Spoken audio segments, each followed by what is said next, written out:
तो स्वागत है आपका एक नए वीडियो में। ये हमारा घटना चक्र ज्योग्राफी का क्लास नंबर 6 है, जिसके अंतर्गत आज हम लोग भारत का भौतिक प्रदेश को ही कंटिन्यू करेंगे।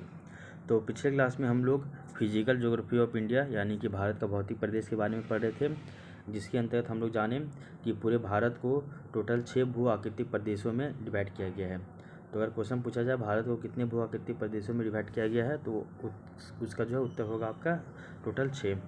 हम लोग देखते हैं, पहला तो है आपका उत्तर एवं उत्तर पूर्वी जो पर्वतीय प्रदेश है। सेकंड है आपका उत्तरी विशाल मैदान। थर्ड है आपका प्रायद्वीपीय भारत। फोर्थ है आपका थार मरुस्थल। पांचवा है आपका तटीय मैदानी प्रदेश और छठा है आपका द्वीप समूह।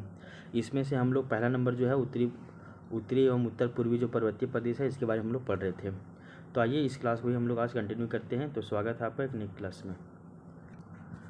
तो उत्तर एवं उत्तर पूर्वी प्रदेशों के बारे में हम लोग जान रहे थे कि आपका उत्तर और उत्तर पूर्वी में आपका हिमालय पर्वत श्रृंखला जो है वो यहाँ पे फैली हुई है। और हम लोग इसके अलावा जाने थे कि जो आपका हिमालय पर्वत श्रृंखला है, इसका जो निर्माण हम लोग दो तरह का कॉन्सेप्ट पढ़े थे। एक है आपका जियोसिंक्लाइन थ्योरी और एक है आपका प्लेट टेक्टोनिक थ्योरी। वर्तमान समय में प्लेट टेक्टोनिक थ्योरी ही ज़्यादा आपका सर्वमान्य है। इसके अलावा हम लोग जो है मतलब ये जियोसिंक्लाइन थ्योरी ये किसके द्वारा दिया गया था, कोबर के द्वारा। तो इस कॉन्सेप्ट को हम लोग समझे थे और इसका हम लोग मैप भी देखे थे। इसके अलावा हम लोग प्लेट टेक्टोनिक थ्योरी के बारे में पढ़े और इसका मैप हम लोग देखे, और इससे जो है आपका हिमालय का निर्माण कैसे हुआ इसके बारे में हम लोग डिटेल से जाने। इसके अलावा हम लोग जाने कि जो हिमालय है, हिमालय के बारे में कुछ इंट्रोडक्शन दिए। उसके बाद हिमालय का जो है विभाजन के बारे में पढ़े, जिसके अंतर्गत हम लोग ट्रांस हिमालय जानते हैं। दूसरा है इसको 5 भागों में टोटल डिवाइड किया गया हिमालय पर्वतीय क्षेत्र को। पहला है आपका ट्रांस हिमालय। दूसरा है महान हिमालय, जिसको हिमाद्री हिमालय या फिर हिमानी हिमालय भी कहा जाता है। थर्ड है आपका मध्य हिमालय यानी कि मिडिल हिमालय। चौथा है आपका बाहरी हिमालय या फिर इसी को शिवालिक हिमालय भी या श्रेणी कहा जाता है। पांचवा है आपका पूर्वांचल हिमालय। ठीक है, तो इनके बारे में हम लोग जाने थे। और पहला जो है आपका ट्रांस हिमालय, जिसको टोटल 4 श्रेणी में डिवाइड किया जाता है। एक आपका काराकोरम श्रेणी, लद्दाख श्रेणी, जास्कर श्रेणी और कैलाश श्रेणी।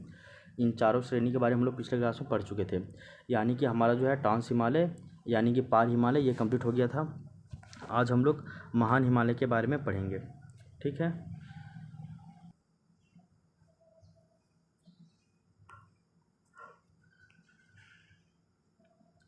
तो ये है आपका महान हिमालय। महान हिमालय के बारे में देखिए, अगर एक बार हम लोग क्या देखे थे, एक बार रिविजन कर देते हम लोग ट्रांस हिमालय में कहाँ कहाँ पे क्या था लोकेशन, तो ठीक रहेगा। ये देखिए हम लोग देखे थे कि एक इधर आपका भारत के नॉर्थ में एक पामीर का पठार है। पामीर के पठार से जस्ट इस साइड आपका एक कुनलुन का पर्वत श्रेणी निकल रहा है, जबकि इसी के जो है पामीर पठार के दक्षिण तरफ से हिंदकुश पर्वत श्रृंखला निकल रही है।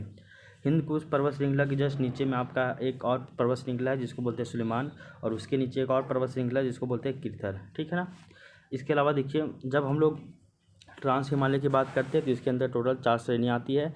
एक है आपका काराकोरम श्रेणी, एक है लद्दाख श्रेणी, एक है जास्कर श्रेणी और एक है आपका कैलाश श्रेणी। तो ये रहा आपका काराकोरम श्रेणी। ठीक है, ये है लद्दाख श्रेणी, ये है कैलाश श्रेणी और ये है आपका जास्कर श्रेणी। ठीक है, इसके अलावा अगर हम लोग मतलब ये महान हिमालय की बात करें तो महान हिमालय यहाँ से आपका स्टार्ट होता है और ये आपका महान हिमालय जाता है इस तरह से। ठीक है, और महान हिमालय के जस्ट फिर नीचे से आपका जो है वो मध्य हिमालय आता है, जो कि टोटल 10 टुकड़ों में डिवाइड करके आता है, और उसके नीचे आपका बाहरी हिमालय या फिर शिवालिक हिमालय आता है। और अगर इसके अलावा अगर हम लोग देखें तो पूर्वांचल हिमालय ये वाला है आपका। ठीक है, तो आज हम लोग जो है ट्रांस हिमालय तो पिछले क्लास में पढ़ चुके हैं। आज हम लोग महान हिमालय के बारे में पढ़ेंगे। महान हिमालय को बृहद हिमालय, हिमानी या फिर हिमाद्री या फिर आंतरिक हिमालय या फिर केंद्रीय अक्षीय श्रेणी, ये सभी नामों से इसको जाना जाता है। आगे देखिए, महान हिमालय के बारे में बताया गया है कि ये ट्रांस हिमालय से इंडो सांगपो शेयर जोन इसके द्वारा ये पृथक होता है।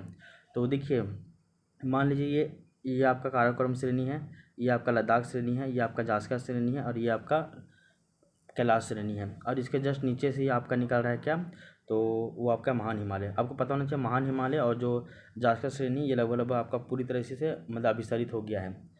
और अब देखिए, जो आपका ऊपर में ट्रांस हिमालय है ये दोनों चारों, और इसके अलावा और ये जो आपका नीचे में जो है ये महान हिमालय, इन दोनों को डिवाइड कौन कर रहा है, तो हम लोग जानते हैं कि ये आपका बीच में एक सेचर जोन है जिसको बोलते हैं ITSSZ। तो ITSZ ये एक आपका इंडो सांगपो सेचर जोन है, तो इंडो सांगपो सेचर जोन के द्वारा जो आपका ट्रांस हिमालय है और जो महान हिमालय है, ये दोनों एक दूसरे से अलग होता है। ठीक है, आगे देखिए इसके बाद की कॉन्सेप्ट।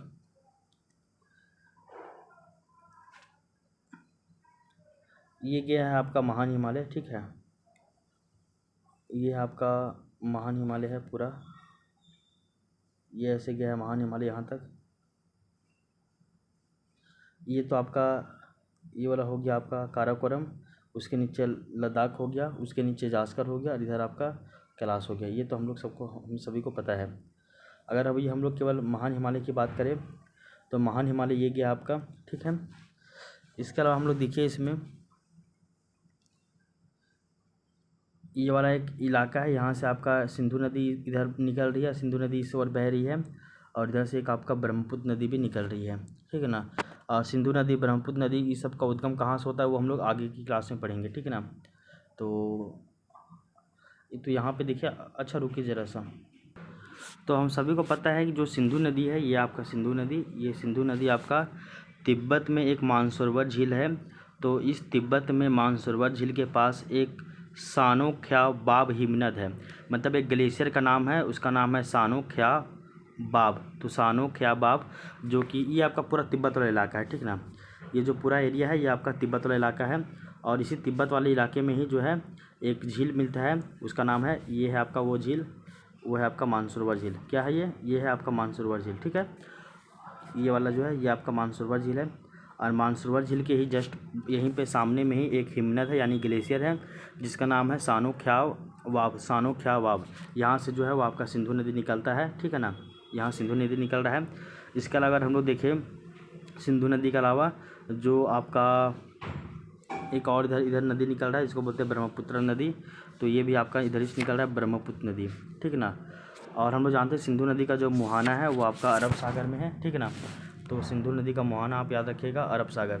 इसके अलावा देखिएगा आप, ये ब्रह्मपुत्र ये इधर से निकल रही है, तो ब्रह्मपुत्र का भी जो लोकेशन है ना, तो तिब्बत का जो मानसरोवर झील है, तिब्बत का मानसरोवर झील, इससे लगभग 80 किलोमीटर दूर में एक मतलब एक और ही इसका भी एक हिमनद है वहाँ पे भी, जिसका नाम है चेम युंग डुंग जो है हिमनद।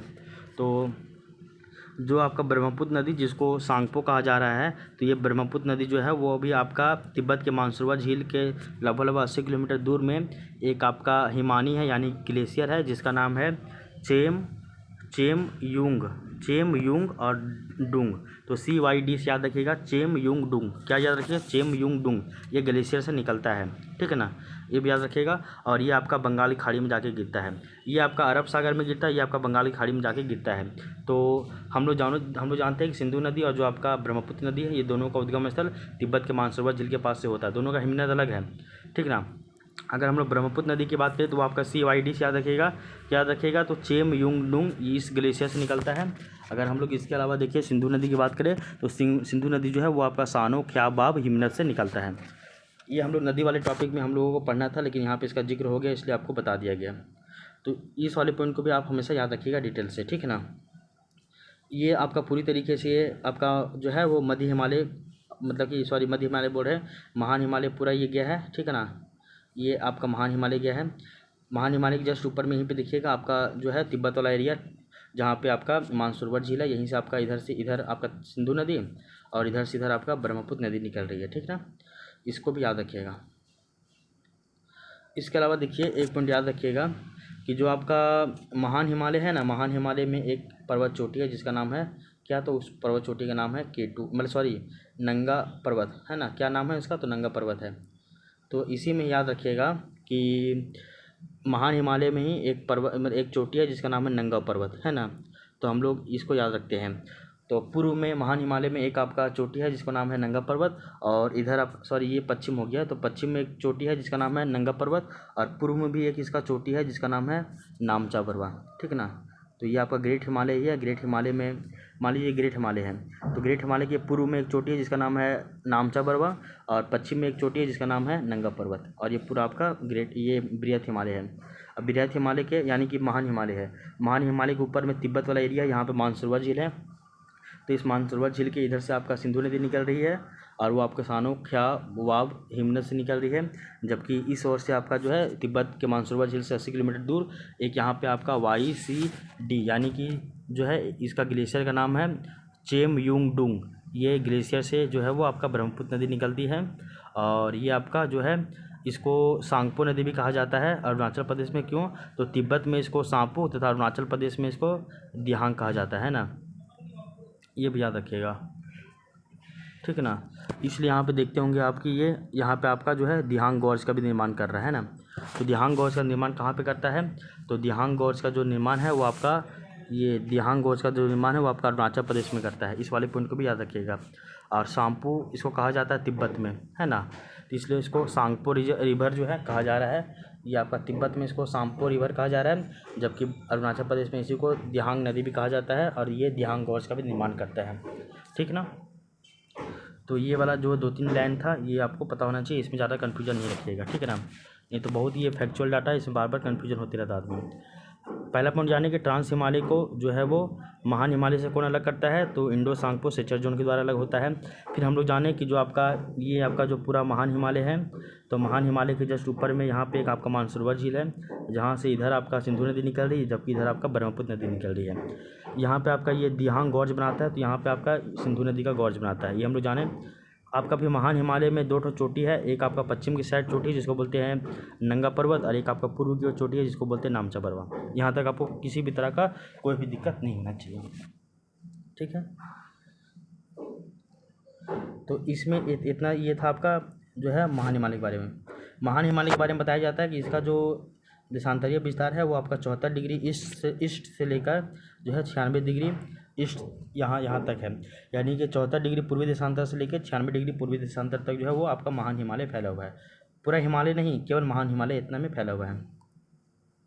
अब देखिए महान हिमालय के बारे में कुछ फैक्ट दिया हुआ है कि अगर इसका एक्सटेंशन की बात करें तो नंगा पर्वत से नामचा बरवा चोटी के मध्य ये फैला हुआ है। तो ये भी हम लोग जानते हैं। यहाँ पे आपका नंगा पर्वत है, यहाँ पे आपका नामचा बरवा है, तो यहाँ से यहाँ तक का जो एरिया है इसी को बोलते हैं महान हिमालय। इसके अलावा एक और इसका डेफिनेशन बनता है कि सिंधु गौर से लेके जो है दिहांग यानी कि ब्रह्मपुत्र गौर्ज यहाँ तक इसका विस्तार है। यहाँ से यहाँ आपका सिंधु नदी निकल रही है, यहाँ से यहाँ जो है आपका ब्रह्मपुत्र नदी निकल रही है, तो यहाँ पे आपका सिंधु गॉर्ज बना रहा है और यहाँ पे आपका ब्रह्मपुत्र गॉर्ज बना रहा है, जिसको अरुणाचल प्रदेश में क्या बोलते हैं? अरुणाचल प्रदेश में इसको बोलते हैं दिहांग, इसलिए यहाँ पे दिहांग गॉर्ज का निर्माण कर रहा है। और तिब्बत में इसको बोलते हैं हम लोग क्या? तो सांगपो कहते हैं ना। तो ये हो गया। तो यहाँ पे सिंधु गॉर्ज से लेकर यहाँ पे दिहांग गॉर्ज, इसको हम लोग पूरा को जो है महान हिमालय कहते हैं। यहाँ तो दिक्कत नहीं होनी चाहिए। इसके अलावा एक और इसका एक्सपेंशन बनता है कि आप 74 डिग्री पूर्व से लेकर 96 डिग्री पूर्वी देशांतर के मध्य का जो पहाड़ी क्षेत्र है इसको हम लोग महान हिमालय कहेंगे। तो ये 3 तरह का डेफिनेशन हो सकता है। अच्छा, इसका दिशा देखिए यानी कि डायरेक्शन, तो ये डायरेक्शन जो है वो आपका नॉर्थ वेस्ट से लेकर साउथ ईस्ट तक है। तो नॉर्थ यानी कि ऊपर वाले साइड में नॉर्थ और इधर ईस्ट, तो ऐसा इसको देखिए ना भाई, ये आपका ईस्ट हो गया, ये आपका वेस्ट हो गया, ये आपका नॉर्थ हो गया, ये आपका साउथ हो गया, ठीक है ना। तो नॉर्थ ईस्ट से लेकर आपका कहाँ तक है? तो आपका नॉर्थ ईस्ट से लेकर साउथ ईस्ट तक है। मतलब ऐसे करके है, ऐसे करके पूरा एक लाइन में ऐसा नहीं है, ऐसे करके है, इसलिए बताया जा रहा है। खैर इसका लोकेशन इंपॉर्टेंट नहीं है, नहीं पूछा जाता है, ये सब इतना ऐसा नहीं पूछा जाएगा। आगे देखिए, अगर इसका हम लोग आकृति देखें तो आकृति कैसा है? तो इसका आकृति जो है वो आपका चापाकार है, यानी कि आर्क शेप में है। तलवार नुमा है, यानी कि स्वाट शेप में है। इसको धनुषाकार भी कह सकते हैं, यानी इसका आकृति ऐसा है ना, ऐसा सीधा नहीं है, ठीक है ना। तो इसका आकृति ऐसा है, इसको हम लोग आर्क शेप में भी कह सकते हैं, स्वाट शेप में भी कह सकते हैं, या फिर इसको हम लोग धनुषाभिकार कह भी सकते हैं। इसके अलावा देखिएगा तो इसका जो एवरेज हाइट है यानी कि महान हिमालय का, तो वो आपका 6100 मीटर है। कितना है? तो 6100 मीटर है। ट्रांस हिमालय की हम लोग बात किए थे, तो ट्रांस हिमालय का जो है लंबाई कितना था वो उसके बार हम लोग यहाँ पे देख लेते हैं। तो ट्रांस हिमालय का जो एवरेज हाइट था वो कितना था? रुकिए ज़रा सा, उसका ट्रांस हिमालय का एवरेज जो हाइट था ना वो अप्रोक्स 6000 था ना। कहीं तो हम लोग पढ़े थे ट्रांस हिमालय के बारे में। अच्छा नहीं, ये भी इधर भी कहीं दिख रहा है, लेकिन याद रखिए कि ट्रांस हिमालय का जो ऊंचाई है वो आपका 6000 मीटर से ऊंचाई। और यहाँ पे आपका ट्रांस हिमालय में यानी काराकोरम में ही 8011 मीटर की ऊंची जो चोटी है K2 वो देखने को मिलती है, ठीक है ना। तो ये भी याद रखिएगा। अब देखिए हम लोग महान हिमालय का ऊंचाई 6100 मीटर था। अब आगे देखिए महान हिमालय में जो उपस्थित जो है आपका प्रमुख पर्वत चोटी जो है उसके बारे में देखिए। महान हिमालय में बहुत सारा पर्वत चोटी है, उसको देख लीजिए। हम लोग 2 पर्वत चोटी देखे थे। एक आपका नंगा पर्वत जो कि 8126 मीटर है, और ये आपका पीओके वाला में यानी कि पाकिस्तान ऑक्यूपाइड कश्मीर में है। तो नंगा पर्वत आपका कहाँ है? तो हम लोग सब लोग जानते हैं कि नंगा पर्वत जो है वो आपका कहाँ है। तो नंगा पर्वत जो है वो आपका नामचा बरवा में है, मतलब सॉरी, नंगा पर्वत जो है वो आपका पीओके वाले क्षेत्र में है, यानी कि पाकिस्तान ऑक्यूपाइड कश्मीर में है। और इसका हाइट कितना है? तो वो हम लोग बोलेंगे 8126, मतलब 8126। इसके बाद एक आपका उत्तराखंड में जो है 2 आता है चोटी। एक का नाम है कामेट चोटी और दूसरा का नाम है क्या? तो वो है आपका नंगा देवी चोटी। एक नंगा पर्वत अलग है और नंगा देवी चोटी अलग है, और दोनों जो है वो महान हिमालय में ही है। तो पीओके वाले रीजन में नंगा पर्वत है और जो कि 8126 है, जबकि उत्तराखंड में 2 है महान हिमालय में ही चोटी, वो है आपका कामेट चोटी 7756, और जो है नंदा देवी चोटी वो है आपका 7817 मीटर। इसके बाद थर्ड देखिएगा तो एक आपका धौलागिरी चोटी भी है, ठीक है, क्या है? तो धौलागिरी चोटी है। उसके बाद अन्नपूर्णा चोटी है, ठीक है। उसके ऊपर देखिएगा तो जस्ट हम लोग महान हिमालय में अगर माउंट एवरेस्ट की बात करें तो वो आपका महान हिमालय में ही है, और वो भारत का हिस्सा नहीं है, वो नेपाल में है। तो माउंट एवरेस्ट भी हम लोग देखते हैं इसी में है, 8848 मीटर है, ठीक ना। और ये विश्व की सबसे ऊंची चोटी है। और इसके आगे जाइएगा तो आपको मिलेगा मकालू चोटी, और इसके जस्ट आगे जाने पे कंचनजंगा चोटी मिलेगा, और उसके आगे जाने पे लास्ट में आपका नामचा बरवा चोटी भी देखने को मिलेगा। अगर इसको हम लोग अपनी तरह से देखिए इसको हम लोग, तो कुछ इस तरह का मैप बनेगा। ये मान लीजिए ऐसा है, ठीक है ना। ये मान लीजिए क्या है, तो ये आपका महान हिमालय है। महान हिमालय में देखिएगा तो क्या बोलना चाह रहे हैं हम। सबसे पहले यहाँ पे तो है आपका क्या है, तो एक चोटी है जिसको बोलते हैं नामचा बरवा, मतलब सॉरी नंगा पर्वत, जो कि आपका पीओके में है। सेकेंड आइएगा तो एक 2 चोटी है। एक यहाँ पे है आपका कामेट चोटी, इसके जस्ट आगे पे जाने पे है आपका नंदा देवी चोटी, फिर इसके जस्ट आगे जाने पे आपका धौलागिरी चोटी है, इसके जस्ट आगे जाने पे आपका माउंट एवरेस्ट है, ठीक है, याद रखिएगा। इसके आगे जाने पे अन्नपूर्णा चोटी है। इसके आगे जाने पे जो है आपका कंचनजंगा चोटी है, और सबसे लास्ट में यहाँ पे जो है वो आपका नामचा बरवा चोटी है। तो ऐसे करके याद रखिएगा, ठीक है ना, ये वाला पॉइंट। इसका हाइट आपको याद रहे ना रहे, लेकिन इतना पता होना चाहिए कि महान हिमालय में ये कितना चोटी, तो 2, 4, 6 और 8, टोटल 8 गो चोटी नाम ये जो है महान हिमालय में देखने को मिलता है, ठीक ना। इस वाले पॉइंट को याद रखिएगा। सभी चोटी जो है नाम देश ही पूछता है, ऊंचाई, तो सभी चोटी का जो है नाम पूछता है, और ये किस देश में है वो पूछता है, और इसका ऊंचाई कितना यही पूछता है। तो चोटी से 3 तरह का जो है डेफिनेशन मतलब 3 तरह का क्वेश्चन बन सकता है। तो नंगा पर्वत, कामेट चोटी, नंदा देवी चोटी, धौलागिरी चोटी, अन्नपूर्णा चोटी, माउंट एवरेस्ट चोटी, मकालू चोटी, कंचनजंगा चोटी और आपका नामचा बरवा चोटी, ये सभी जो है वो आपका महान हिमालय में ही है, ठीक है, ठीक है। तो इसको भी आप याद रखिएगा, ऐसा ये हिमालय में सारा चोटी देखने को मिलता है। इसके अलावा देखिए महान हिमालय में कुछ दर्रे भी मिलते हैं, यानी कि पासेस, उसको देख लीजिए। महान हिमालय के दर्रे, इनका निर्माण पूर्ववर्ती नदियों के द्वारा हुआ है, मतलब कि हिमालय निर्माण से पहले की नदियाँ। अब देखिए हम लोग जानते हैं कि यहाँ जहाँ पे हिमालय था वहाँ पे आपका पहले, अभी वर्तमान में हिमालय, वहाँ पे पहले 33 सागर हुआ करता था। तो ये 33 सागर के इधर आसपास में देखिएगा बहुत सारी नदियाँ वगैरह यहाँ पे क्रॉस होती थी। फिर आपका हिमालय वगैरह बना है, तो ये देखिए ये नदियाँ जो है वो आपका अपना प्रवाह जो है वो ख़त्म नहीं किया है, ये अपना प्रवाह जो है अभी भी इसका हो ही रहा है इस रीजन में। तो यहाँ देखिएगा इस वाले कुछ भाग में जो है आपका पास यानी कि दर्रा का निर्माण हो गया है। तो महान हिमालय के जो दर्रा है, ये दर्रे कैसे बने हैं, तो इनका निर्माण जो है पूर्ववर्ती नदियाँ इनके द्वारा किया गया है, यानी कि हिमालय निर्माण से पहले की जो नदियाँ इनको बोला जाता है पूर्ववर्ती नदियाँ। अब हम लोग देखते हैं महान हिमालय में जो स्थित जो है दर्रों की बात करते हैं। और महान हिमालय में हम लोग देखें चोटी 8 गो है, तो उसी तरह दर्रा भी देखते हैं 8-10 ठो है। कौन कौन है वो देखिए। सबसे पहला दर्रा की बात कीजिएगा तो वो है आपका, सबसे पहला दर्रा जो है वो है आपका ये बुर्जिल दर्रा। उसके जस्ट आगे देखिएगा तो एक और दर्रा है आपका, उसको बोलते हैं जोजिला दर्रा। उसके जस्ट आगे देखिएगा तो आपका है सिपकिला दर्रा, है ना। और उसके आगे देखिएगा तो यहाँ पे आपका 4 गो ऐसे करके है, ठीक ना। और चारों का नाम क्या है, तो थाला न थोड़ी क्या है नाम है, थागाला, फिर है माना, फिर है नीति, फिर है लिपुलेख। तो ये सीक्वेंस पूछा जाता है कि थागाला, माना, नीति, लिपुलेख, ये आपका पश्चिम से पूर्व की ओर है, और ये जो चारों जो है ये आपका उत्तराखंड में, ये चारों, ठीक है ना। तो ऐसे याद रखिएगा। तो महान हिमालय में सबसे पहला दर्रा है आपका क्या, तो बुर्जिला दर्रा, जो कि बुर्जिल दर्रा है पहला, जो कि आपका पीओके में है।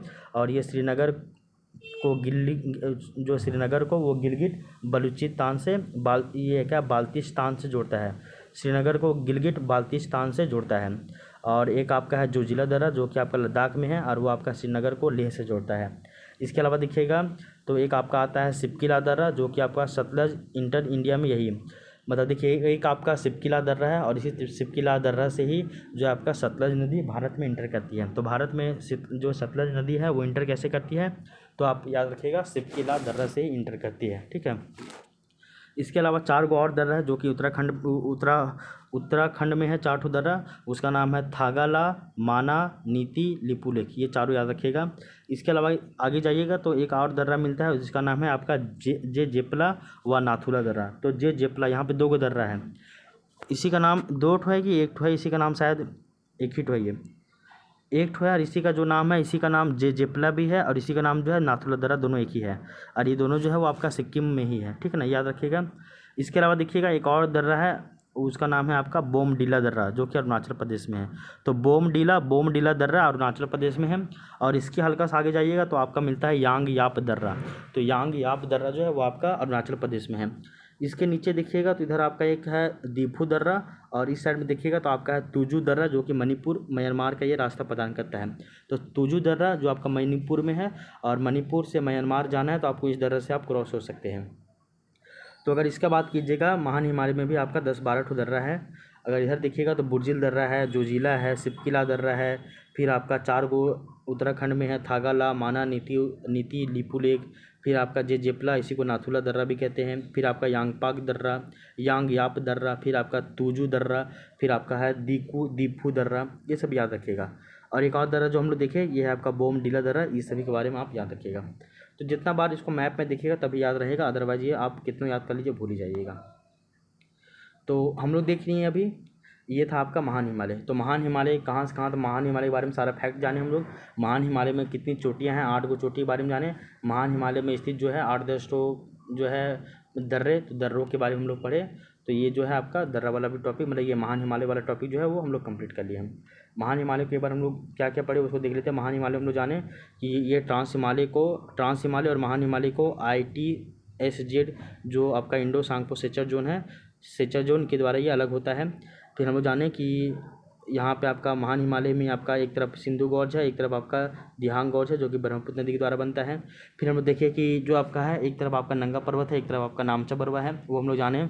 इसका विस्तार हम लोग देखें, इसका दिशा देख लिए, इसका आकृति देख लिए, इसका ऊंचाई देखें। यहाँ पे स्थित जो है प्रमुख चोटी के बारे में पढ़े, यहाँ पे स्थित प्रमुख दर्रों के बारे में पढ़ लिए। तो इस तरह से आपका जो है वो महान हिमालय कंप्लीट हो गया। अब हम लोग जो है वो नेक्स्ट हम लोग मध्य हिमालय की तरफ चलते हैं। मध्य हिमालय को ही लघु हिमालय भी कहा जाता है, इस वाले पॉइंट को भी आप याद रखिएगा। तो मध्य हिमालय को ही लघु हिमालय भी कहा जाता है, और इसको मिडिल और लेजर हिमालय भी कहा जाता है, इसको देख लीजिए। आगे देखिए, इसको बताया जा रहा है कि मुख्य केंद्रीय भ्रंश मेन सेंट्रल थ्रस्ट द्वारा महान हिमालय से ये पृथक होता है। देखिए हम लोग जाने कि ट्रांस हिमालय से महान हिमालय कैसे अलग होता है, तो इंडो सांगपो सेचर जोन से अलग होता है। अब फिर हम लोग देख रहे हैं कि महान हिमालय से जो मध्य हिमालय कैसे अलग होता है, तो मुख्य केंद्रीय भ्रंश के द्वारा, यानी कि मेन सेंट्रल थ्रस्ट के द्वारा ये महान हिमालय से अलग होता है। कौन, तो लघु हिमालय। अब देखिए हिमालय की बात करते हैं, तो हिमालय का कुछ ऐसा है आकृति, ये देख लीजिए।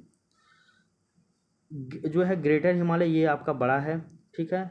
इसके कंपैरिजन में देखिएगा तो मिडिल हिमालय थोड़ा सा छोटा है, और शिवालिक जो देखिएगा बहुत छोटा है, इतना छोटा है। ट्रांस हिमालय की बात कीजिएगा तो कहीं ऊंचा है, कहीं छोटा है, कहीं ऊंचा है, कहीं छोटा है, ऐसे करके है, लेकिन ये ग्रेटर हिमालय से छोटा ही है, ये भी याद रखिएगा। यहाँ तक दिक्कत नहीं होना चाहिए आपको।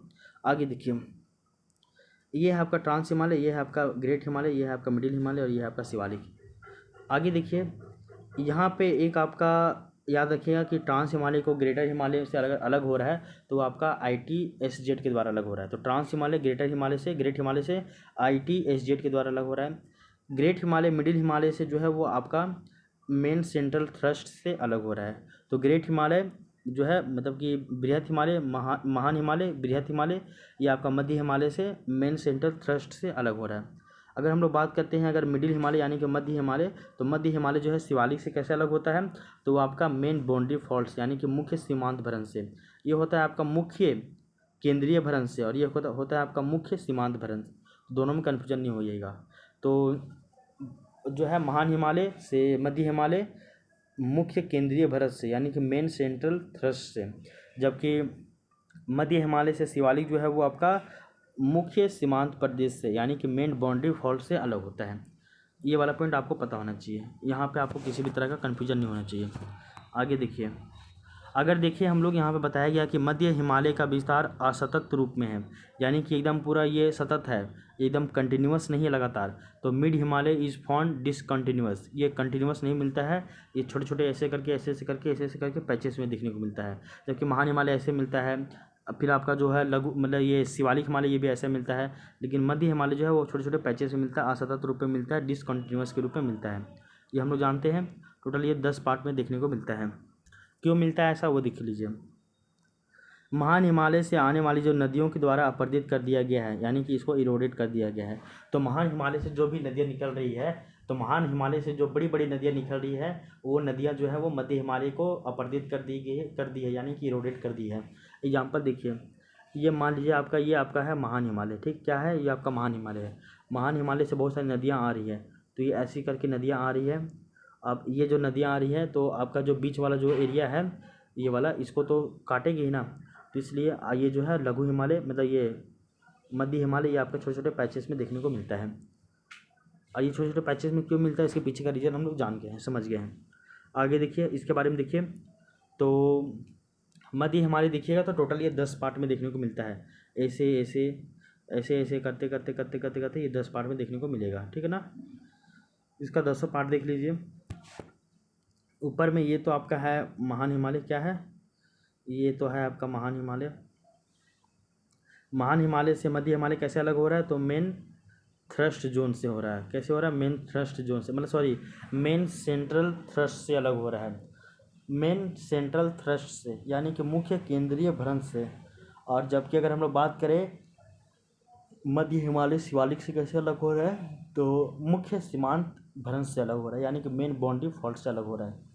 यहाँ तक तो दिक्कत नहीं होना चाहिए। आगे देखिए, अगर हम लोग बात करें मध्य हिमालय की, तो मध्य हिमालय जो है टोटल 10 पार्ट में बटा हुआ है। पहला पार्ट क्या है आपका, तो वो है उसको बोलते हैं पीर पंजाल श्रेणी, ठीक है ना। क्या बोलते हैं उसको बोलते हैं पीर पंजाल श्रेणी। ये पीर पंजाल श्रेणी अलग है, इसको उसमें जोड़ मत दीजिएगा। हम लोग देखे थे कि जो आपका ट्रांस हिमालय उसका 4 गो श्रेणी है, काराकोरम, लद्दाख, जास्कर और आपका कैलाश है। वहाँ पे पीर पंजाल नहीं आता है, इसलिए याद रखिएगा। पीर पंजाल जो है वो आपका मध्य हिमालय का पार्ट है। तो मध्य हिमालय में सबसे पहले आएगा आपका क्या, तो वो है पीर पंजाल श्रेणी, जो कि जम्मू कश्मीर और हिमाचल प्रदेश में फैला हुआ है। सेकेंड आएगा आपका जो है वो आपका आएगा धौलाधर श्रेणी, जो कि हिमाचल प्रदेश में है, और शिमला नगर जो है इसी में जो है बसा हुआ है धौलाधर श्रेणी में। थर्ड नंबर आपका नाग टिब्बा श्रेणी है, जो कि उत्तराखंड में फैला हुआ है। चौथा है आपका मंसूरी श्रेणी, और मंसूरी श्रेणी भी जो है वो आपका उत्तराखंड में फैला हुआ है। चौथा के बाद देखिएगा आपका मतलब सॉरी पहला है पीर पंजाल श्रेणी जम्मू कश्मीर में और हिमाचल प्रदेश में।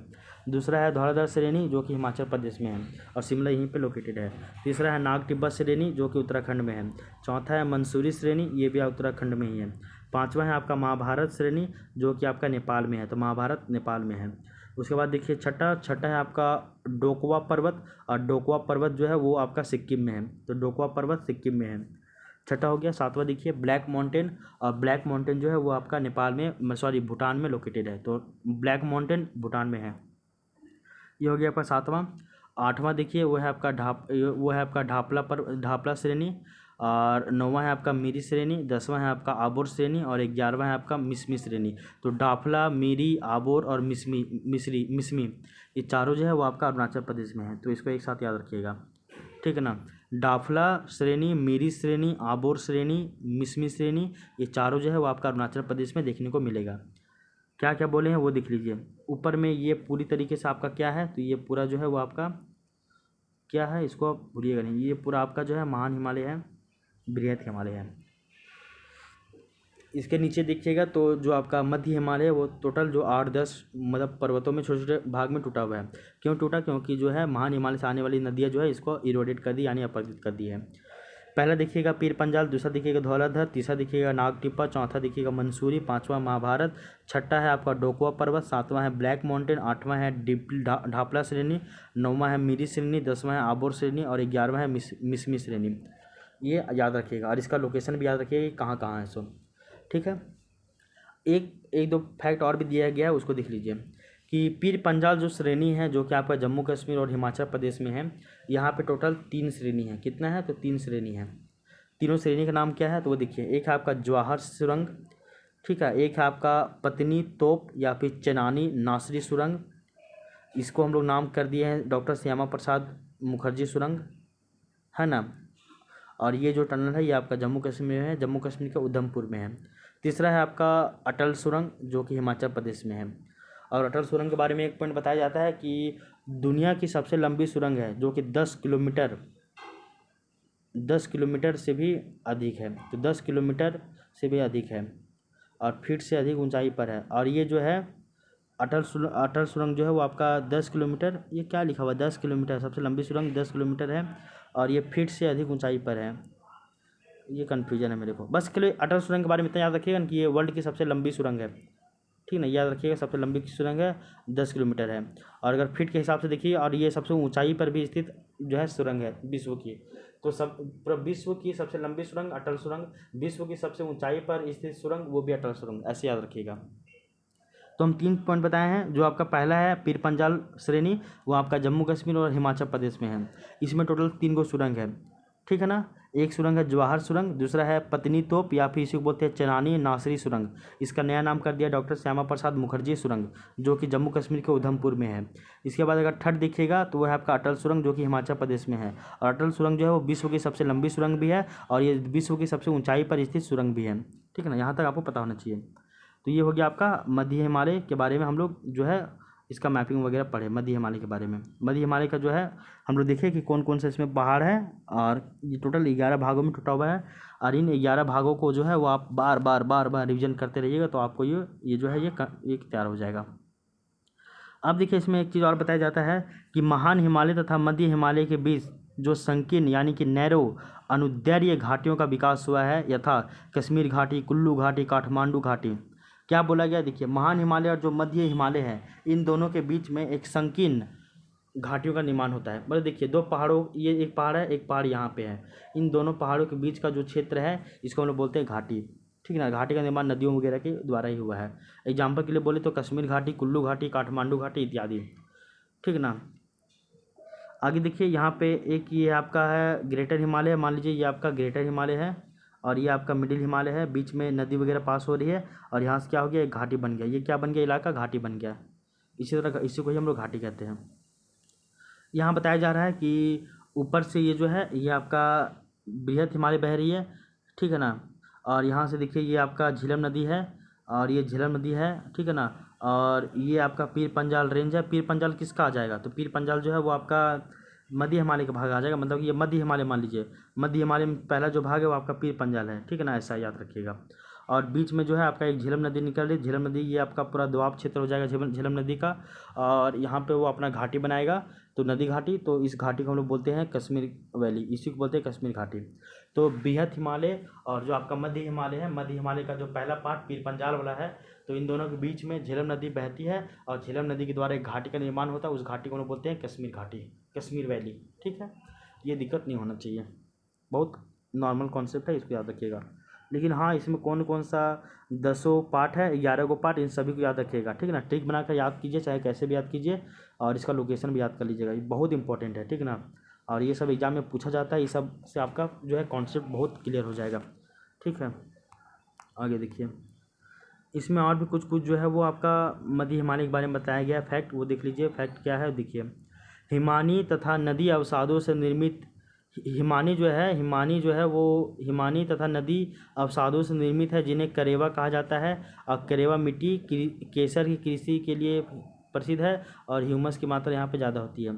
अच्छा देखो एक चीज़ देख लीजिए कि हम लोग देखें ना कि ये जो कश्मीर वैली कहाँ है, तो आपका ग्रेटर हिमालय और जो ये पीर पंजाल रेंज यानी कि मिडिल हिमालय, इन दोनों के बीच में एक नदी बहती है जिसका नाम है झेलम नदी। और झेलम नदी जो है वो एक तरह से देखिए हिमनद है, हिमनद से नदी निकलती है, उसका नाम है झेलम नदी, बर्फ़ पिघलती है तो।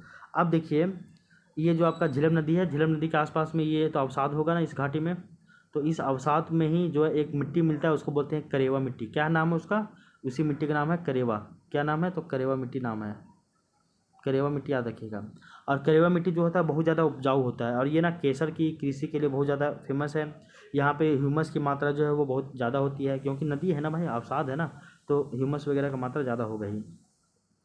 आगे देखिए यहाँ पे एक चीज़ बताया जा रहा है कि एक बताया जा रहा है इसमें थोड़ा सा वनस्पति, यानी कि वनस्पति के बारे में बताया जा रहा है कि ये मान लीजिए कोई ऐसा एरिया है, तो किसी भी एरिया में जो होता है ना वो देख लीजिए, ये मान लीजिए पहाड़ है, ठीक है ना, पहाड़ का ऊपर वाला ये भाग है, इसको बोलते हैं, यहाँ से कोई सामान गिरेगा तो बहुत तेज़ी से गिरेगा, यहाँ से कोई सामान गिरेगा वो भी तेज़ी से गिरेगा लेकिन इसके अपेक्षाकृत कम गिरेगा, यहाँ से कोई सामान गिरेगा तो एकदम बहुत धीरे धीरे गिरेगा। इसको बोलते हैं, ये है आपका उच्च ढाल, ये है आपका मध्य ढाल, इसको बोलते हैं मिडिल स्लोप, इसको बोलते हैं हाई स्लोप, और इसको बोलते हैं निम्न स्लोप। समझ में आ गया? कोई क्षेत्र है, कोई पहाड़ है, तो मान लीजिए ये पहाड़ है, तो ये पहाड़ का जो ऊपरी भाग होगा ये आपका एकदम यहाँ पे जो ढलान होगा नीचे गिरेगा तो तेजी से गिरेगा ना, तो इसका जो है उच्च ढाल है, ये आपका मिडिल ढाल है, और ये आपका एकदम निम्न ढाल है। तो यहाँ तो समझ में आ गया ये तीनों चीज़। अब देखिए जो आपका उच्च ढाल है, यहाँ पे जो किस तरह का वन मिलता है, तो यहाँ पे जो है वो आपका कोनधारी या फिर जो है शंकुधारी वन मिलते हैं। तो उच्च ढाल में कोनधारी या फिर शंकुधारी वन मिलते हैं, जिसको बोलते हैं कॉनिकल फॉरेस्ट। क्या बोलते हैं? Conical forest. यहाँ पे एक लकड़ी मिलता है जिस लकड़ी को बोलते हैं विल्लो लकड़ी। तो जो विल्लो लकड़ी है वो आपका उच्च ढाल में ही देखने को मिलते हैं, और इसको बोलते हैं विल्लो लकड़ी। और विल्लो लकड़ी का ही जो है वो क्रिकेट में बैट बनाया जाता है, विल्लो लकड़ी का, जो हल्का भी होता है बहुत मजबूती भी होता है। तो उच्च ढाल में कोनकारी या फिर शंकुधारी वन मिलते हैं, यानी कि कॉनिकल फॉरेस्ट, और यहाँ पे एक लकड़ी मिलता है, इसको बोलते हैं विल्लो लकड़ी। इसका क्या है आर्थिक महत्व, हम सभी को पता है। इसके अलावा जो मध्य ढाल है, जो यहाँ पे जो मिडिल स्लोप है, तो उस मिडिल स्लोप में जो है वहाँ पे आपका शीतोष्ण कटिबंधीय घास का मैदान मिलेगा। क्या मिलेगा? शीतोष्ण कटिबंधीय घास का मैदान मिलेगा। और एग्जाम उत्तराखंड में बुग्याल या फिर प्यार, इसको बुग्याल और प्यार कहते हैं, शीतोष्ण कटिबंधीय जो घास का मैदान मिलता है, जो कि मध्य ढाल वाले क्षेत्रों में है। जबकि जम्मू कश्मीर में इसी को मर्ग कहते हैं, मर्ग। जैसे कि एग्जाम्पल, जम्मू कश्मीर बहुत सारा आप नाम सुनते होंगे, गुलमर्ग, फिर सुनते होंगे सोनमर्ग। तो ये गुलमर्ग सोनमर्ग जो है ये आपका शीतोष्ण कटिबंधीय घास के मैदान ही है। तो हम लोग जानते हैं कि उच्च ढाल वाले क्षेत्र में शंकुधारी वन मिलेंगे, जबकि मध्य ढाल वाले क्षेत्र में घास का मैदान मिलेगा। कैसा? तो शीतोष्ण कटिबंधीय घास का मैदान। ठीक है। इसके अलावा जब आप निम्न ढाल की ओर जाइएगा तो निम्न ढाल, यहाँ से ढाल बहुत कम है, बहुत स्लो है, तो इसलिए यहाँ पे जो है पर्णपाती या फिर पतझड़ वन देखने को मिलते हैं, जिसको हम लोग मानसूनी वन भी कहते हैं। तो निम्न ढाल पे पर्णपाती या फिर पतझड़ वन देखने को मिलते हैं, जिसको हम लोग मानसून वन कहते हैं। तो आई होप यहाँ तक आपको अब किसी भी तरह का कोई भी दिक्कत नहीं होगा। तो ये आपका मध्य हिमालय के बारे में बताया गया था। मध्य हिमालय में केवल हम लोगों को जो है वो इसके जो है इसमें चोटी और इसमें पासेस के बारे में तो नहीं बताया गया, क्योंकि इसमें ज़्यादा नहीं है चोटी और पासेस। केवल हम लोग इतना जानते हैं कि इसमें जो है 11 ठो इसका पार्ट है, 11 पार्ट के नाम जो है आप केवल याद रख लीजिएगा, वो बहुत इंपॉर्टेंट है। और यहाँ पे जो है आपका जो है ये याद रखिएगा कि ऊपर वाले भाग में जो उच्च ढाल है यहाँ पे कैसा वन मिलता है, निम्न ढाल में कैसा वन मिलता है, मध्य ढाल में कैसा वन मिलता है, करेवा मिट्टी क्या होता है, ये कहाँ पे मिलता है, वो भी आपको पता होना चाहिए। ठीक है ना। तो इस तरह से ये हमारा जो है मध्य हिमालय वाला भी टॉपिक कंप्लीट हो जाता है। मध्य हिमालय कुछ ज़्यादा था नहीं, इसलिए हम लोग जो है इसके बारे में ज़्यादा नहीं देखे। अब चलिए थोड़ा सा पार्ट बचा हुआ आपका, वो है शिवालिक के बारे में, यानी कि बाहरी हिमालय के बारे में। तो अभी तक हम लोग पिछले कल के क्लास में हम लोग जो है ट्रांस हिमालय के बारे में पढ़े, चारों श्रेणी, काराकोरम, लद्दाख, जास्कर और कैलाश श्रेणी के बारे में। आज की क्लास में हम लोग पहले तो महान हिमालय के बारे में पढ़े, महान हिमालय में चोटी पढ़े, महान हिमालय में दर्रे पढ़े। उसके बाद हम लोग जो है मध्य हिमालय के बारे में पढ़े, मध्य हिमालय का मैपिंग पूरा देखे, उसका कितना पार्ट है वो देखिए, हम लोग सब कुछ देखे उसके बारे में, उससे जितना भी फैक्ट बन सकता तो उन सभी के बारे में देखें। इसके बाद हम लोग थर्ड नंबर अभी हम लोग बाहरी हिमालय यानी कि आउटर हिमालय, जिसको हम लोग शिवालिक भी कहते हैं, इसके बारे में पढ़ते हैं। ठीक है। तो इसके बारे में बताया जा रहा है सबसे पहला पॉइंट। तो इसके बारे में जो सबसे पहला पॉइंट बताया जा रहा है वो है कि हिमालय की सबसे दक्षिणतम है, यानी कि ये जो हिमालय श्रेणी देखिएगा तो सबसे नीचे में है, यानी कि सबसे दक्षिणतम में क्या है, तो आपका शिवालिक श्रेणी या फिर जो है बाहरी जो हिमालय है। तो हिमालय की दक्षिणतम यानी कि सदर्न मोस्ट, और इसी को नवीनतम श्रेणी कहते हैं। तो हिमालय की सबसे दक्षिणतम और नवीनतम श्रेणी कौन है, तो आपका शिवालिक श्रेणी है। इसका जो आकृति कैसा है, तो भेड़ की पीठ नुमा आकृति है, यानी कि shape like hog hog back. तो इसका जो आकृति कैसा है, तो भेड़ की पीठ की जैसी ऐसा है, तो भेड़ का पीठ के जैसा इसका आकृति है। इस वाले पॉइंट को याद रखिएगा। इसके अलावा देखिए एक पॉइंट और बताया जा रहा है कि यहाँ पे कांग्लोमेरेट बजरी आदि असंपीडनात्मक पदार्थ प्राप्त होते हैं। तो कांग्लोमेरेट ये चट्टान है, अवसादी चट्टान है, तो कांग्लोमेरेट बजरी मिलता है शिवालिक पहाड़ी पे। शिवालिक जो श्रेणी है ना, यहाँ पे एक पत्थर का टुकड़ा मिलता है जिसको वो अवसादी पत्थर रहता है, जिसको बोलते हैं कांग्लोमेरेट बजरी, कांग्लोमेरेट बोलते हैं या फिर उसी को बोलते हैं बजरी, अलग नाम है। कांग्लोमेरेट मिलता है, बजरी मिलता है, ये सभी क्या है, तो ये सभी पत्थर है, अवसादी पत्थर है, अवसादी चट्टान है।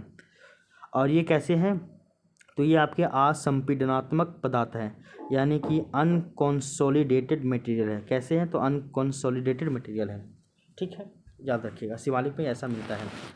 अब देखिए शिवालिक के बारे में ये बताया जा रहा है, एक मैप बताया जा रहा है कि देखिए ये है आपका मान के ग्रेटर हिमालय, इससे थोड़ा छोटा है आपका मध्य हिमालय, और इससे भी छोटा है जो है वो आपका शिवालिक है। ठीक है, तो अगर अब ऐसा क्वेश्चन पूछा जाए तो ये यहाँ पे उच्च ढाल होगा, यहाँ पे मध्य ढाल होगा, यहाँ पे निम्न ढाल होगा। तो उच्च ढाल में आपका कोनिकल शेप वाला जो है शंकुधारी या फिर कोनधारी वन मिलेगा। यहाँ पे आपका शीतोष्ण कटिबंधीय जो है वो आपका घास का मैदान मिलेगा, जिसको मर्ग वगैरह भी कहते हैं, गुलमर्ग, सोनमर्ग, ये सब ही। यहाँ पे जो है आपका मानसूनी जलवायु मिलेगा, पर्णपाती या फिर पतझड़ वन देखने को मिलेगा। ये तो हम लोग समझ गए हैं। तो हिमालय का हाइट जो है वो थोड़ा क्या है, ज़्यादा है, उससे थोड़ा सा कम आपका मध्य हिमालय का, और उससे भी कम जो है वो आपका छोटे, मतलब ये शिवालिक का यानी कि बाह्य हिमालय का ये है ऊंचाई। यहाँ तक तो हम लोग देख लिए हैं और ये हम लोग जान गए हैं। अब देखिए शिवालिक का बहुत सारा नाम है, और शिवालिक का जो स्थानीय नाम क्या क्या है, इसके नाम के बारे में हम लोग देखते हैं। तो शिवालिक का जो है स्थानीय नाम के बारे में हम लोग पढ़ते हैं। तो शिवालिक का अगर स्थानीय नाम के बारे में देखिएगा तो जम्मू कश्मीर में इसको जम्मू हिल्स कहा जाता है, हिमाचल प्रदेश में इसी को कालका हिल्स कहते हैं, हरियाणा में मोरनी हिल्स कहते हैं, उत्तराखंड में दुधवा हिल्स कहते हैं, बिहार में सोमेश्वर हिल्स कहते हैं, नेपाल में चूरिया मुरिया हिल्स कहते हैं, जबकि अरुणाचल प्रदेश में इसी का नाम है जो है वो आपका डाफला, मीरी, आबोर, मिसमी, ये सभी इसी का नाम जो है इसी को कहते हैं, शिवालिक को भी। तो शिवालिक का बहुत सारा नाम है, तो किस क्षेत्र में क्या नाम पूछा जाता है इसके बारे में आप थोड़ा बहुत या आइडिया रखिएगा। और ये बहुत ही ज़्यादा फैक्चुअल है, इसलिए आप इसको याद ही कर लीजिएगा और बार बार रिवीजन करते रहिएगा, तभी कुछ हो पाएगा। इसके अलावा देखिए नोट करके बताया गया है कि अरुणाचल प्रदेश के mountain middle Himalaya and Shivalik both जगह ही पड़ते हैं। तो ऐसा क्यों है, देखिए अरुणाचल प्रदेश में जब हम लोग पहाड़ की बात करते हैं ना, तो अरुणाचल प्रदेश में हम लोग महान हिमालय को भी पढ़ते हैं और जो है शिवालिक यानी कि बारी हिमालय, इन दोनों को साथ मिला के पढ़ते हैं। क्यों पढ़ते हो देख लीजिए। हम सभी को पता है कि आपका ऊपर में जो है वो आपका यूरेशियन प्लेट था, नीचे में आपका इंडियन प्लेट ऊपर की ओर ऐसे से बढ़ा और जाके यहाँ पे टकराया। यहाँ पे पहले तेथीस सागर था, तो यहाँ पे जो है हिमालय का निर्माण हो गया। इंडियन प्लेट जो है वो आपका एंटी क्लॉकवाइज घूम रहा था, और मिडिल हिमालय और जो शिवालिक हिमालय है वो आपस में क्या हो गया, मिल गया। तो कहीं सारा देखिएगा ना, ये आपका है मान के बृहत हिमालय, उसके ऊपर है ट्रांस हिमालय, ये छोटे छोटे 4 पार्ट में है। उसके अलावा देखिएगा मध्य हिमालय ऐसे करके टूटा हुआ है। उसके बाद देखिएगा जो है वो आपका शिवालिक हिमालय इसी में जाके लगभग ऐसे मर्ज हो गया है। उसके बाद यहाँ पे ऐसे करके फिर इधर से मिलता है, इसको हम लोग अलग से पूर्वोत्तर हिमालय बोल ही देते हैं, लेकिन ये कहीं ना कहीं पार्ट जो है वो आपका मध्य हिमालय और शिवालिक का ही पार्ट है। तो ये जो है सब हम लोग जो बोलते हैं ना, प्लेटों का टकराहट से ये सभी जो है इस तरह का कंडीशन बनता है, और ये बना था। इसके बारे में जो है डिटेल से एक पॉइंट बताया गया है कि भारतीय प्लेट जब उत्तर पूर्व की ओर गति करती हुई वामावर्त यानी कि एंटी क्लॉकवाइज घूमने से पूर्वोत्तर यानी कि नॉर्थ ईस्ट में उच्च संपीड़न यानी कि हाई कंप्रेशनल फोर्स के प्रभाव से शिवालिक और जो आपका मध्य हिमालय के साथ अभिसरित हो गया। तो शिवालिक हिमालय जो है वो मध्य हिमालय के साथ जो है अभिसरित हो गया, यानी कि मर्ज हो गया। और मर्ज क्यों हो गया, क्योंकि हम लोग जो इंडियन प्लेट जो है आपका एंटी क्लॉकवाइज घूम रहा था और जाकर वो किससे मिल गया, तो आपका जो है यूरेशियन प्लेट से जाकर टकराता है, तो जो है आपका शिवालिक और मध्य हिमालय जो है वो आपस में एक दूसरे से अभिसरित हो जाता है। छोटा सा पॉइंट था, इसको आप याद रखिएगा। अगर हम लोग शिवालिक का बात कीजिएगा तो ये फ्रॉम पटवार बेसिन टू अरुणाचल प्रदेश। तो अगर हम लोग शिवालिक की बात कीजिएगा तो शिवालिक जो है वो आपका यहाँ से लेके, मान लीजिए ये आपका शिवालिक है, तो शिवालिक आपका ये पटवार बेसिन से लेकर अरुणाचल प्रदेश तक ये देखने को मिलता है। कौन? तो शिवालिक।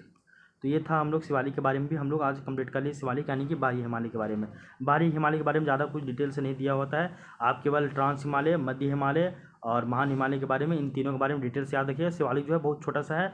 शिवालिक का नामकरण पूछा जाता है एग्जाम में कि इसका नाम कि कहाँ किस क्षेत्र में क्या नाम से इसको पुकारते हैं, तो याद रखिएगा इस सभी के बारे में। अब देखते हैं हम लोग पूर्वोत्तर हिमालय के बारे में, और पूर्वोत्तर हिमालय भी हम लोग आज ही कंप्लीट कर लेते हैं। तो ये 2 क्लास में आपका ये वाला टॉपिक जो है पर्वतीय प्रदेश वाला भी आपका टॉपिक कंप्लीट हो जाएगा, उत्तर और उत्तर पूर्वी के जो मैदानी प्रदेश है। इसके बाद हम लोग जो है प्रायद्वीपीय भारत की ओर चलेंगे। तो हम लोग जो है जैसे पढ़े थे ना कि हिमालय को टोटल 5 भाग में बांट के हम लोग पढ़ते हैं। एक है आपका ट्रांस हिमालय जिसको बोलते हैं पार हिमालय, जिसका 4 गो हम लोग पार्ट पढ़े, काराकोरम श्रेणी, लद्दाख श्रेणी, जास्कर श्रेणी और आपका कैलाश श्रेणी। इसके बाद सेकेंड आता है आपका महान हिमालय जिसको बोलते हैं बृहत हिमालय, इसके बारे में हम लोग पढ़ लिए, इसका चोटी, इसका जो है मतलब कि दर्रे वगैरह, इसके बारे में हम लोग सब कुछ पढ़े। इसके बाद हम लोग थर्ड नंबर आते हैं आपका जो है मध्य हिमालय के बारे में, यानी कि मिडिल हिमालय के बारे में, और इसको जो है 11 पार्ट में डिवाइड किया गया और इसमें कौन कौन सा चोटी मिलता है वो हम लोग पढ़ लिए हैं। इसके बाद हम लोग जाते हैं चौथे नंबर में, उसको बोलते हैं बाहरी हिमालय यानी कि शिवालिक, और शिवालिक के बारे में भी हम लोग पढ़ लिए हैं। अब हम लोग जो 5वां नंबर का डिवीजन है उसको बोलते हैं पूर्वोत्तर हिमालय यानी कि नॉर्थ ईस्ट हिमालय के बारे में पढ़ेंगे। और नॉर्थ ईस्ट हिमालय जब हम लोग पढ़ लेंगे तो ये आपका हिमालय वाला टॉपिक जो है उत्तर और उत्तर पूर्वी हिमालय, ये वाला आपका टॉपिक कंप्लीट हो जाएगा। उत्तर और उत्तर पूर्वी पर्वतीय प्रदेश के बारे में जो है वो कंप्लीट हो जाएगा। अगर हम लोग देखें तो पूर्वोत्तर हिमालय का निर्माण कैसे हुआ है, तो इसका निर्माण यानी कि फॉर्मेशन बताया गया है the convergence of Indian plate and Burma plate. अच्छा, एक पॉइंट यहाँ से याद रखिएगा कि हिमालय का निर्माण हम लोग जानते हैं इंडियन प्लेट और आपका यूरेशियन प्लेट के टकराने से हुआ है। जहाँ पे 33 सागर था वहाँ पे हिमालय का निर्माण हो गया है। लेकिन जो आपका पूर्वोत्तर हिमालय है इसका निर्माण जो है वो इंडियन प्लेट और यूरेशियन प्लेट से नहीं, बल्कि इंडियन प्लेट और आपका बर्मा प्लेट जिसको बोलते हैं म्यांमार का प्लेट, इसके तो यूरेशियन मतलब इंडियन प्लेट और बर्मा का प्लेट आपस में जब अभिश्रित हुए, आपस में जब टकराए, कन्वर्जेंस हुआ, तो इससे फिर जो है आपका पूर्वोत्तर हिमालय का निर्माण हो गया। ये देखिए इसके बारे में बताया जा रहा है। ये आपका क्या है, तो ये आपका है आपका इंडियन प्लेट है, ये आपका यूरेशियन प्लेट है और इधर आपका ये बर्मा प्लेट है, ठीक ना। तो ये आपका बर्मा प्लेट है, ऐसे याद रखिएगा। ये आपका पूरा बे ऑफ बंगाल है, यहाँ पे आपका नॉर्थ ईस्ट हिमालय का निर्माण हो गया। किसका निर्माण हुआ, तो नॉर्थ ईस्ट हिमालय का निर्माण हो गया। और नीचे में आपका अंडमान और निकोबार द्वीप समूह का भी निर्माण हो गया। तो अंडमान और निकोबार द्वीप समूह का निर्माण यहीं पे होता है। तो एक पॉइंट याद रखिएगा कि पूर्वोत्तर हिमालय का जो निर्माण है वो आपका इंडियन प्लेट और आपका जो बर्मा का प्लेट है आपस में टकराने से हुआ, ना कि इंडियन प्लेट और आपका यूरेशियन प्लेट के टकराने से हुआ। तो इस वाले पॉइंट को भी आप याद रखिएगा, ठीक ना। एक बार फिर से पढ़ देते हैं कि पूर्वोत्तर हिमालय यानी कि नॉर्थ ईस्ट हिमालय का निर्माण by the convergence of Indian plate and Burma plate, उसके अभिसरण से हुआ। यह ऊपर में आपका यूरेशियन प्लेट है, नीचे में इंडियन प्लेट है, और इधर आपका ये बर्मा प्लेट है, आपस में टकराया इंडियन प्लेट और बर्मा प्लेट, तो ऊपर में आपका नॉर्थ ईस्ट हिमालय बना और नीचे में आपका अंडमान निकोबार द्वीप समूह बन गया, और नीचे में तो आपका बे ऑफ बंगाल तो था ही। तो ये वाला भी आपका पॉइंट पता होना चाहिए, ठीक है। अब हम लोग देखते हैं पूर्वोत्तर जो है पूर्वोत्तर पहाड़ियों के बारे में हम लोग देखते हैं कि यहाँ पे कौन कौन सा पूर्व में पहाड़ी हम लोगों को पढ़ना होता है या फिर देखने को मिलता है। तो ये आपका जो है नॉर्थ ईस्ट वाला जो है लोकेशन हो गया आपका, ये त्रिपुरा है, मिजोरम है, अरुणाचल प्रदेश है, नागालैंड है, मणिपुर है, और ये आपका पूरा अरुणाचल प्रदेश है, ठीक है ना। ऐसे करके डिवीजन किया हुआ है। तो इसमें देखिएगा टोटल 4 गो हम लोग जो माउंटेन के बारे में पढ़ते हैं, ऐसे ऐसे ऐसे ऐसे। इसका नाम पहला का नाम जो है वो है आपका पटकाई बूम हिल्स, इसका नाम है नागा हिल्स, इसका नाम है आपका मणिपुर हिल्स, और इसका नाम जो है इसको बोलते हैं मिजो हिल्स, ठीक ना। और नीचे में एक आपका चोटी मिलता है जिसको बोलते हैं ब्लू माउंटेन पिक, यानी कि ब्लू माउंटेन चोटी। तो समझ में आया क्या बोले हम सो। तो पूर्वोत्तर पहाड़ियों में हम लोग सबसे पहले पढ़ते हैं पहला नंबर उसको बोलते हैं Patkai boom hills, second number जो है उसको बोलते हैं नागा हिल्स, थर्ड नंबर जो है आपका मणिपुर हिल्स, और मणिपुर हिल्स में ही जो है आपका एक झील मिलता है देखने को, उसका नाम है लोकताल झील। क्या है, तो लोकताल झील। तो लोकताल झील जो है वो आपका मणिपुर हिल्स, मणिपुर की पहाड़ियों में देखने को मिलता है। और इसको हम लोग ये कैसा झील है, तो ये आपका एक मीठे पानी का झील है, स्वीट वाटर का ये एक लेक है। और मणिपुर हिल्स के नीचे हम लोग देखते हैं मिजो हिल्स यानी कि मिजोरम हिल्स मिलता है, ये आपका त्रिपुरा है, ये आपका मिजोरम है। तो मिजोरम में जो पहाड़ी मिलता है उसको बोलते हैं मिजोरम पहाड़ी। फिर आपका मणिपुर में जो पहाड़ी मिलता है उसको बोलते हैं मणिपुरी पहाड़ी, मणिपुर हिल्स। और जो आपका नागालैंड में पहाड़ी मिलता है उसको बोलते हैं नागा हिल्स। और जो आपका अरुणाचल प्रदेश में पहाड़ी मिलता है उसको बोलते हैं पटकाई बूम हिल्स। तो सिंपल सी बात है, इसको याद करने की ज़रूरत नहीं है। अगर देखिए हम लोग तो मिजोरम में ही मिजो हिल्स के जस्ट नीचे में ही एक आपका चोटी देखने को मिलता है जो बहुत ही इंपॉर्टेंट है, जिसका नाम है ब्लू माउंटेन चोटी। क्या नाम है? Blue mountain peak. और उसी का ही नाम कहीं कहीं देखने को मिलता है फैगपुई चोटी। तो फैगपुई चोटी जो है वो आपका ब्लू माउंटेन चोटी का ही नाम है। इसके अलावा आप देखिएगा तो नागालैंड में ही तो नागा हिल्स के जस्ट बगल में एक चोटी मिलता है जिसको बोलते हैं सारामाती पीक। तो सारामाती पीक, तो सारामाती जो चोटी है वो आपका नागालैंड हिल्स के जस्ट बगल में ही है, नागालैंड में। और ये हाईएस्ट पीक ऑफ नागालैंड, तो highest peak of Nagaland Saramati peak जो कि नागा हिल्स के जस्ट बगल में है। तो अरुणाचल प्रदेश में पटकाई बूम हिल्स, नागालैंड में नागा हिल्स, और यहीं पे आपका सारामाती पीक भी देखने को मिलेगा। मणिपुर में मणिपुर हिल्स है जहाँ पे आपका लोकताल झील देखने को मिलेगा जो कि आपका मीठे पानी का झील है। मिजोरम में जो है आपका मिजो हिल्स है, और मिजोरम में जो मिजो हिल्स है इसके जस्ट नीचे में एक चोटी मिलता है जिसको बोलते हैं ब्लू माउंटेन चोटी, और इसी का ही नाम है फैगपुई चोटी। तो ये हम लोग इसमें पढ़ चुके हैं, ठीक है ना। तो आई होप ये आपको अब समझ में आया होगा, आपको किसी भी तरह का कोई दिक्कत नहीं होगा यहाँ तक। तो आज के क्लास में जो है हम लोग जो है वो आपका उत्तर एवं उत्तर पूर्वी जो है पर्वतीय प्रदेश के बारे में कंप्लीट कर लिए हैं। तो यहाँ तक आपको दिक्कत नहीं होगा। तो अगर हम लोग शिवालिक के बारे में देखें तो शिवालिक के बारे में ज़्यादा याद नहीं रखना था हम लोगों को। शिवालिक का लोकेशन, शिवालिक आकृति, शिवालिक में कैसा पदार्थ मिलता है जैसे कि कांग्लोमेरेट और जो आपका बजरी है, ये सभी आपसादी चट्टान देखने को मिलते हैं जो कि आपका अनकंसोलिडेटेड मटेरियल है। इन सभी के बारे में जानना होता है। शिवालिक का स्थानीय नाम के बारे में हम लोग जाने, और हम लोग इसके बाद जो है हम लोग जाने कि जो है आपका इंडियन प्लेट और जो है जो आपका महान हिमालय और जो आपका मध्य हिमालय और जो आपका शिवालिक है कैसे ये सभी जो आपस में कन्वर्जेंस हो गया, मर्ज हो गया, ये सब के बारे में जाने। फिर पूर्वोत्तर हिल्स का निर्माण कैसे हुआ वो हम लोग जाने। इसमें बर्मा का प्लेट का भी कैसे इसमें अभिसरण हुआ उसके बारे में हम लोग जाने। उसके बाद हम लोग जो है लास्ट में पूर्वोत्तर हिल्स जितना भी है इन सभी पूर्वोत्तर की पहाड़ियों के बारे में हम लोग जाने, और इससे संबंधित जितना भी फैक्ट है उसके बारे में हम लोग पढ़े। तो आज के क्लास में हम लोग जो है वो उत्तर एवं उत्तर पूर्वी जो पर्वतीय प्रदेश है यानी कि माउंटेन रीजन है इसको हम लोग कंप्लीट कर लिए हैं।